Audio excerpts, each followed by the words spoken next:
जय मसीह के दोस्तों, हमारे चैनल पर आपका स्वागत है। आज हम यीशु मसीह के 12 चेलों के बारे में जानेंगे। यीशु मसीह ने अपने जीवन काल में 12 शिष्यों को चुना, जिन्होंने उनके साथ यात्रा की, उनके उपदेश सुने और उनके चमत्कारों को देखा। ये शिष्य साधारण लोग थे, मछुआरे, कर संग्राहक और सामान्य पुरुष, लेकिन यीशु के बुलावे ने उनके जीवन को बदल दिया। स्वर्गारोहण के बाद उन्होंने दुनिया में सुसमाचार फैलाने का जिम्मा लिया। ये कहानी है इन 12 शिष्यों की, उनके जीवन, सेवा कार्य और बलिदान की। तो आइए इस महत्वपूर्ण यात्रा की शुरुआत करते हैं। 1. पतरस यीशु का सबसे प्रमुख शिष्य था। वह मछुआरा था और उसका असली नाम सिमोन था। यीशु ने उसका नाम पतरस रखा, जिसका अर्थ है चट्टान। पतरस ने यीशु के पुनरुत्थान के बाद पहली कलीसिया की नींव रखी। उसने यरूशलेम में पहला उपदेश दिया, जिससे हजारों लोग मसीह में विश्वास किए। पतरस ने अंततः रोम में प्रचार किया, जहां उसे सम्राट नीरो ने गिरफ्तार किया। पतरस को उल्टा क्रूस पर लटकाकर मारा गया, क्योंकि उसने कहा कि वह यीशु की तरह मरने योग्य नहीं। 2. अंद्रियास, पतरस का भाई, पहला शिष्य था जिसे यीशु ने बुलाया था। उसने कई लोगों को मसीह के बारे में बताया, जिसमें पतरस भी शामिल था। अंद्रियास ने ग्रीस और स्कॉटलैंड में सुसमाचार का प्रचार किया। उसे ग्रीस में एक्स आकार के क्रूस पर लटकाया गया। उसने 2 दिनों तक इस क्रूस पर प्रार्थना की और लोगों को सुसमाचार सुनाया। 3. याकूब, यूहन्ना का भाई और यीशु का करीबी शिष्य था। उसे याकूब महान कहा जाता है। वह यरूशलेम में प्रचार कर रहा था जब राजा हेरोदेस ने उसे गिरफ्तार किया। याकूब को तलवार से मारा गया और वह पहला शिष्य बना जिसने शहादत पाई। उसकी मृत्यु से कलीसिया में नया साहस और जोश आया। 4. यूहन्ना, याकूब का भाई और यीशु का सबसे प्रिय शिष्य था। वह प्रेम का शिष्य कहलाता है। उसने यूहन्ना का सुसमाचार, प्रकाशित वाक्य और 3 पत्रियां लिखी। यूहन्ना को रोमनों ने गिरफ्तार किया और पतमोस द्वीप पर निर्वासित कर दिया। वहां उसने प्रकाशित वाक्य की पुस्तक लिखी। वह एकमात्र शिष्य था जिसने प्राकृतिक मृत्यु पाई। 5.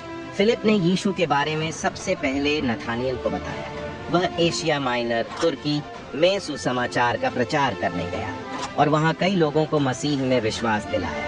फिलिप ने कई चमत्कार किए और अंततः उसे सूली पर चढ़ाया गया। 6. बर्थोलोमियुस, जिसे नथानियल भी कहा जाता है, एक सच्चा और ईमानदार व्यक्ति था। उसने भारत, आर्मेनिया और फारस में सुसमाचार का प्रचार किया। उसे जीवित ही चमड़ी उधेड़ी गई और फिर उसे सिर काट कर मारा गया। उसका बलिदान उसकी ईमानदारी और सच्चाई का प्रमाण था। 7. मत्ती एक कर संग्राहक था, जिसे यीशु ने बुलाया और वह शिष्य बन गया। उसने मत्ती का सुसमाचार लिखा, जिसमें यीशु के जीवन और उपदेशों का वर्णन है। मत्ती ने अफ्रीका और मध्य पूर्व में सुसमाचार फैलाया।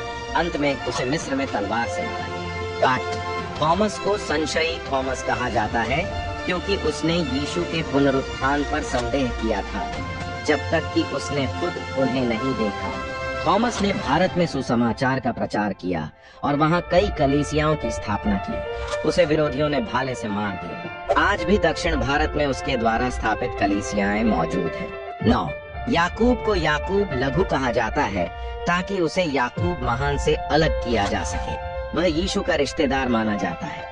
उसने यरूशलेम में कलीसिया का नेतृत्व किया और यरूशलेम की कलीसिया का पहला बिशप बना। उसे पत्थरों से मारकर मारा। 10.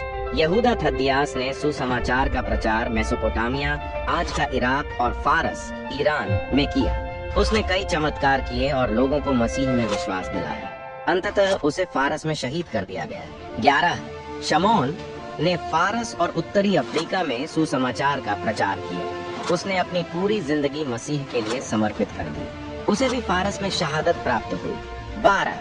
यहूदा इस्करियोती वह शिष्य था जिसने यीशु को 30 चांदी के सिक्कों के लिए धोखा दिया। उसने यीशु को धार्मिक नेताओं के हवाले कर दिया, जिसके कारण यीशु को क्रूस पर चढ़ाया गया। धोखे के बाद यहूदा ने आत्महत्या कर ली। उसकी जगह बाद में मत्थियास ने ली, जिसे 12वां शिष्य चुना गया।